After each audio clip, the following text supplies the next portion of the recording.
Vamos assunto de economia agora, porque o Comitê de Política Monetária do Banco Central confirmou o aumento de 1 ponto percentual da taxa Selic, que chega a 14,25% ao ano. Com isso, os juros atingiram o maior patamar desde 2016, no auge da crise econômica do governo Dilma Rousseff, e levou o Brasil a ter o 4º maior juros do mundo. Segundo o comunicado do Copom, a elevação é necessária para tentar conter a inflação, que só em fevereiro registrou o maior patamar para o mês, após 22 anos, e que no acumulado de 12 meses registra um crescimento de 5,06%. Além disso, a autoridade monetária está em alerta para sinais de desaceleração da economia e crescimento do PIB abaixo das expectativas. Nossa produção preparou uma arte que mostra a evolução da taxa Selic nos últimos governos. Vamos dar uma olhada, você que está vendo aí na sua tela? Você que está vendo aí na sua tela, olha só como era no governo Dilma Rousseff. No governo Dilma Rousseff. A gente tinha ali, olha a data, junho de 2015, lá nos 12,5. Depois, no governo Temer, Bolsonaro, o negócio desce. Em 2011, quando tem a autonomia, o Banco Central, o negócio começa a subir de novo e passa agora a 14,25%. Essa é a evolução. Para falar sobre este assunto, nós estamos recebendo aqui no Tá na Roda, mais uma vez, o Jason Vieira, nosso economista aqui, participante de sempre. Jason, eu quero já ir direto com você. Como é que você avalia este índice aí, esta arte que nos mostra a evolução da taxa Selic? Bom, boa tarde, bem-vindo. Boa tarde a todos, obrigado pelo convite. O ranking mundial de juros reais sou eu quem produzo faz 25 anos, né? Então, toda vez que vocês veem o Brasil está na posição XYZ no ranking, o culpado é a pessoa aqui. Perfeito. De qualquer maneira, nós estamos agora numa posição em que, de uma raridade, de uma taxa real de juros muito elevada junto com uma taxa nominal, que isso significa que parte das projeções futuras de inflação estão começando a arrefecer. Mas também estão começando a arrefecer por conta da expectativa de arrefecimento da atividade econômica. Então, nós estamos entrando num momento que nós vamos passar por um pedacinho de estagflação. O que significa isso tudo? Nós tivemos os problemas relacionados ao governo recentemente por conta, primeiro lá atrás, do abandono do arcabouço fiscal. Quando chegou em abril, mais ou menos um ano atrás, quando eles resolveram abandonar o arcabouço fiscal. E isso gerou estresse no mercado, porque eles mesmos criaram o arcabouço, não deu nem um ano, 9 meses depois, eles mesmos disseram que não iam cumprir. Depois, tentaram se ajustar, mais para frente, chegou agora mais próximo do final do ano.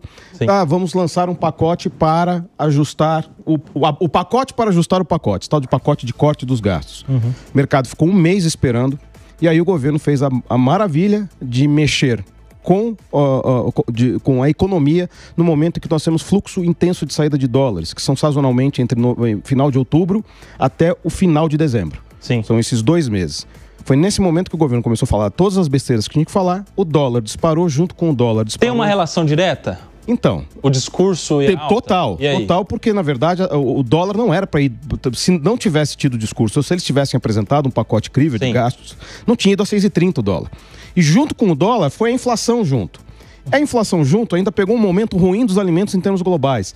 Sim. Tudo isso foi alimentando uma inflação que houve necessidade do Banco Central agir e levar naquilo que a gente observou agora. Quer dizer, a culpa não é do Banco Central, é isso que você está falando. Não é do Banco Central, imagina, não é do Banco Central. O Banco Central só reage. Ou seja, discursos errados do governo, um fiscal que não foi bem agendado. Se a gente for pensar, eles cumpriram, foi 0,2%. Não, cumprir daquele jeito até eu cumpro. Sim. Se eu pegar nas minhas contas aqui e falar, olha, eu vou manter o Moed Chandon, mas eu vou botar as crianças na escola pública e eu vou parcelar o cartão de crédito pagando com o cheque especial. Foi mais ou menos o que o governo fez.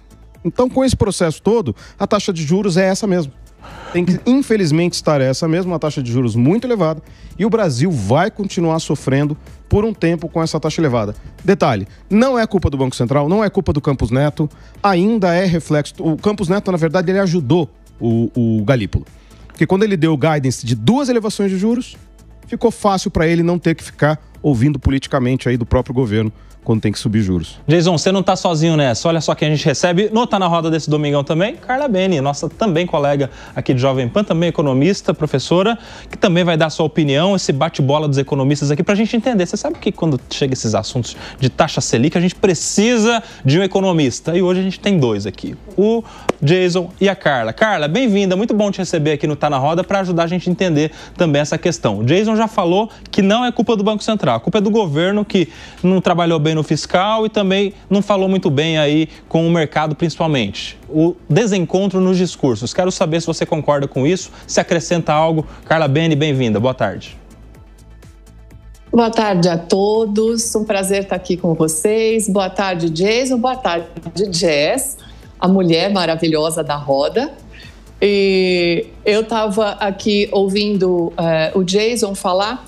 Bom, a gente, grande parte do que o Jason falou também, né, por causa da própria comunicação do governo, ela é uma comunicação confusa muitas vezes, mas com relação à nossa taxa real de juros, que ela está muito elevada, aí a gente tem algumas outras possibilidades ou algumas outras formas de trabalhar. A meta fiscal foi cumprida, né, no ano passado. Esse cumprimento teve uma autorização da retirada do problema das enchentes do Rio Grande do Sul.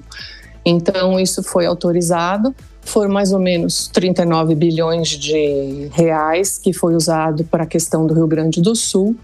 E isso daí precisava mesmo ser retirado da meta, porque, afinal de contas, se o Estado não for socorrer a população no meio de uma tragédia dessa, ele serve para muita coisa, para pouca coisa, na verdade, né?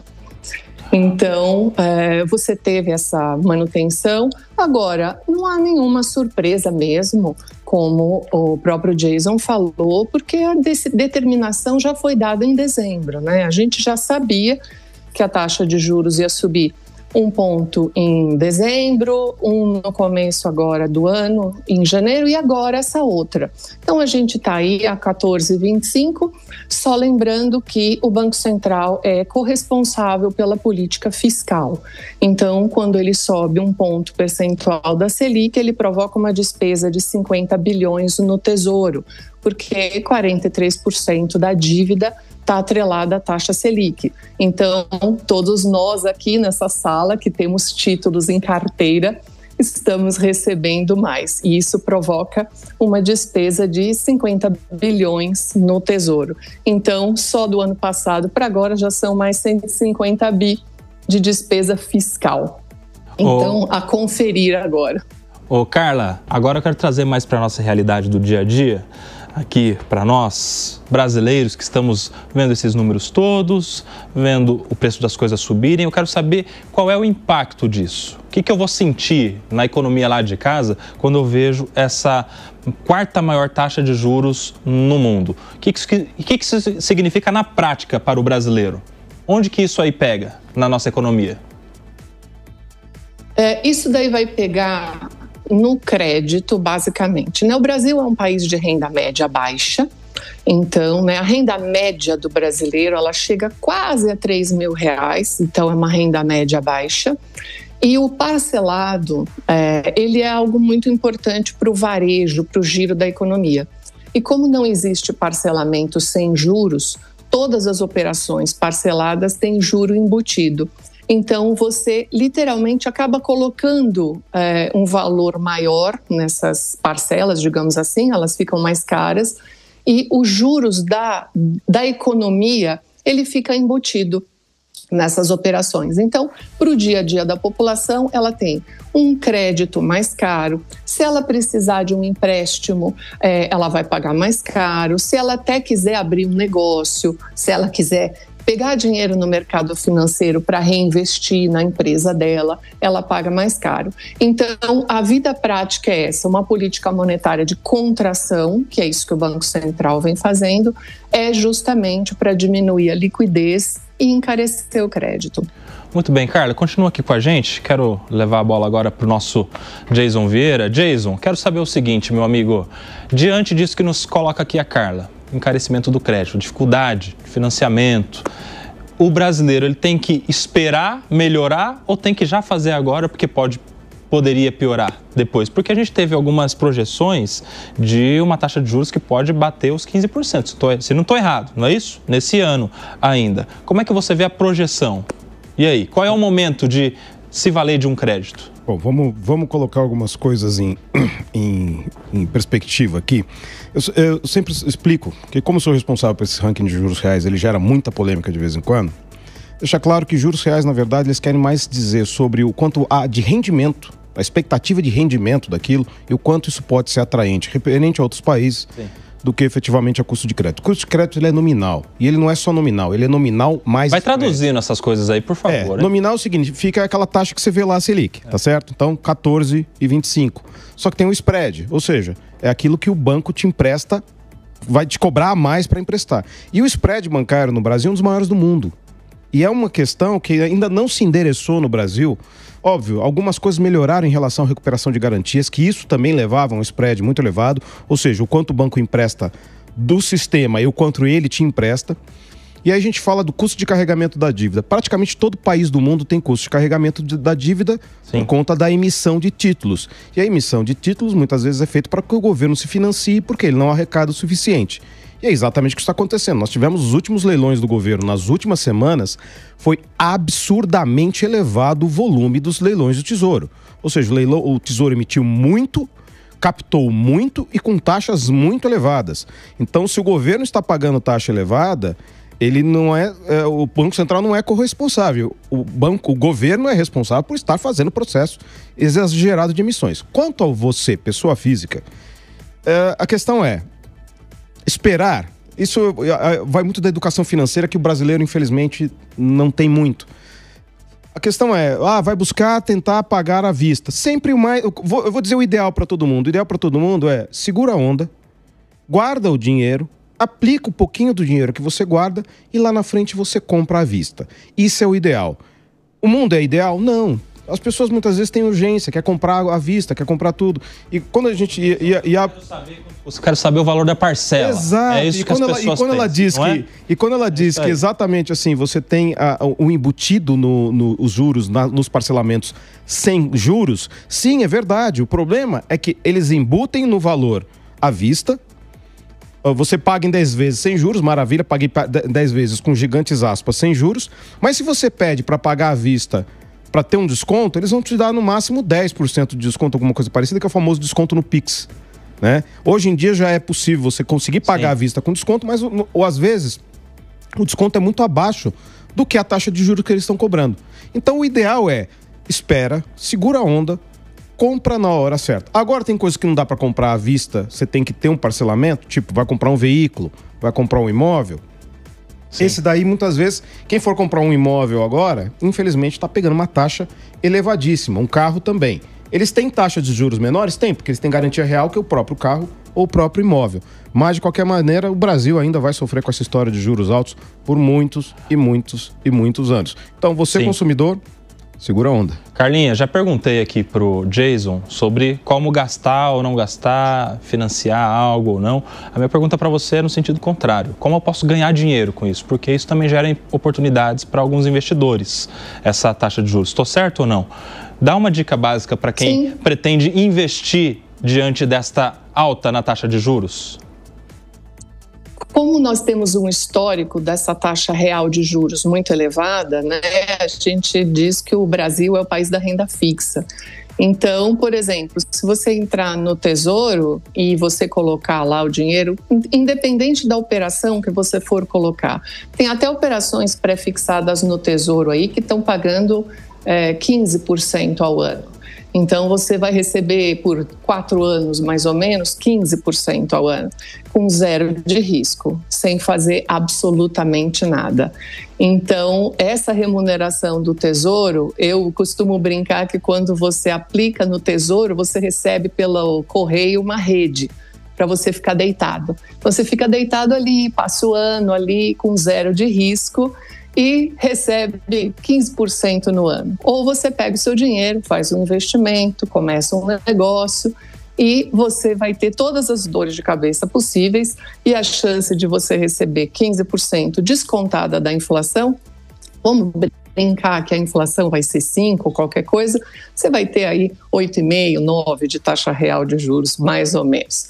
Então, essa daí é a questão. Se você tem dinheiro sobrando, porque a economia basicamente divide a sociedade em 2 grupos, Kobayashi. Se você gasta mais do que você ganha, você paga juros ao mercado.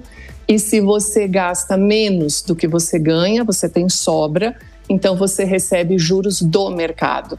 Então, basicamente, nós temos essa divisão aqui, nua e crua, e com todas as tragédias que elas carregam.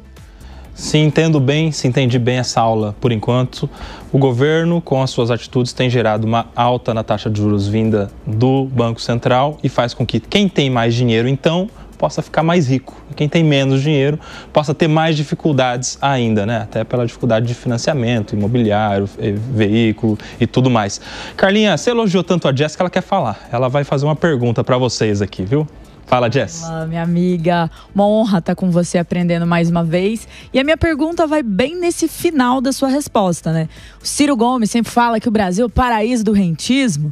E nessas horas, com uma taxa de juros tão alta assim, realidade seja posta, muita gente vai preferir guardar dinheiro ou investir em títulos, deixar o dinheiro no banco, para deixar a tradução mais literal para a população, deixar o dinheiro no banco e não investir. Significa que o rico brasileiro vai abrir menos negócio, vai preferir às vezes comprar um título aqui, fazer esse investimento acolá, e a economia desaquece. E a empregabilidade pode cair. E vários malefícios do desenho dessas crises econômicas vêm à tona e acabam se fortalecendo. No Brasil, nos últimos meses, a gente já tem visto a pressão da inflação sobre determinados alimentos, o café, o ovo, tem tanta coisa ficando mais cara e esse risco da população que fica a pergunta: como, Carla, o governo pode quebrar esse ciclo que acaba gerando tantas crises econômicas e fazer incentivos para que, de fato, a gente injete dinheiro diretamente na economia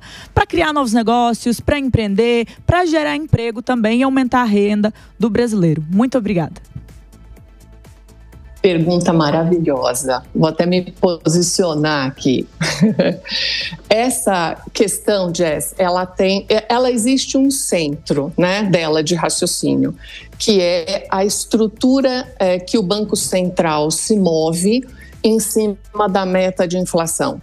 Então, a meta de inflação, que ela é determinada no Conselho Monetário Nacional, numa reunião com 3 cargos: presidente do Banco Central, presidente do Conselho Monetário Nacional, que é o ministro da Fazenda, e o ministro do Planejamento. Eles se reúnem e decidem a meta de inflação para 2 anos posteriores. Então, esse é um modelo que nós temos já há bastante tempo, esse modelo de meta de inflação. A gente tem um percentual de acerto em cima desse modelo, mas esse modelo, principalmente pós-pandemia, quando nós temos quebra de cadeias produtivas e uma série de questões de inflações de custos, tem levado o mundo a questionar a meta de inflação. No caso específico nosso, Jess, a gente tem uma meta de 3%, 1,5 ponto para cima e 1,5 ponto para baixo. Então, isso faz com que esse ano, por exemplo, a nossa inflação possa ser só 4,5%.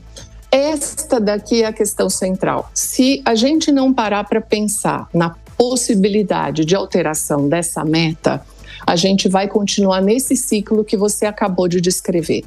O Banco Central está fazendo política monetária de contração para exatamente isso. Ele vai contrair a economia, ele vai diminuir a questão do emprego ou da desocupação. Então, nós estamos com um patamar muito baixo de desocupação. Isso vai começar a se alterar, vai ficar mais difícil para o setor produtivo e tudo.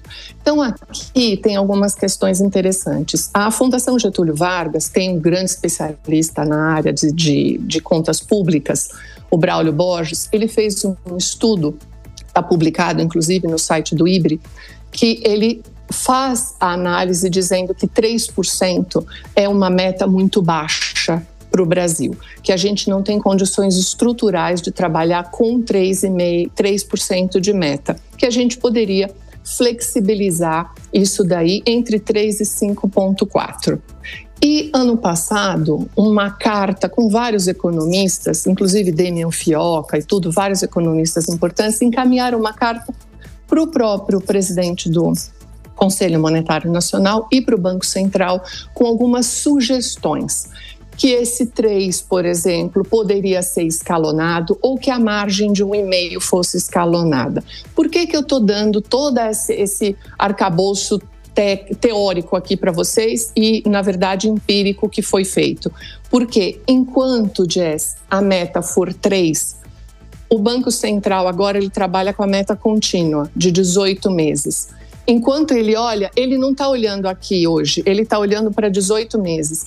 Quando ele olha para 18 meses e a inflação começa a passar acima da meta, ele atua na taxa Selic hoje. Então, hoje, quando ele sobe a Selic, ele está olhando lá na frente para 18 meses. Se esse parâmetro é a parametrização, se a parametrização mudasse, a gente não precisaria ter uma Selic tão elevada. Essa é uma questão super importante para entender isso. E os bancos centrais pós-pandemia, no mundo todo, têm começado a trabalhar com outras metas que não só a inflação. Eles têm fechado um pouco os olhos para a meta de inflação, mas eles têm também trabalhado com outros parâmetros, por exemplo, como emprego, ou seja, é uma função do Banco Central cuidar do patamar de emprego. E a gente no Brasil precisa começar a pensar um pouco além disso.